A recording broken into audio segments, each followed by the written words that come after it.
اور اپنی اولاد کو مفلسی کے خوف سے قتل نہ کرنا، کیونکہ ان کو اور تم کو ہم ہی رزق دیتے ہیں۔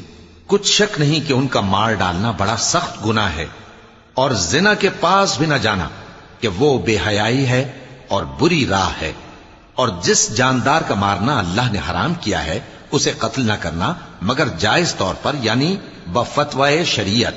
اور جو شخص ظلم سے قتل کیا جائے، ہم نے اس کے وارث کو اختیار دیا ہے کہ ظالم قاتل سے بدلہ لے، تو اس کو چاہیے کہ قتل کے قصاص میں زیادتی نہ کرے کہ وہ منصور و فتح یاب ہے۔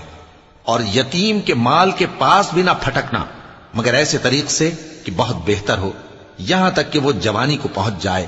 اور عہد کو پورا کرو کہ عہد کے بارے میں ضرور پرسش ہوگی۔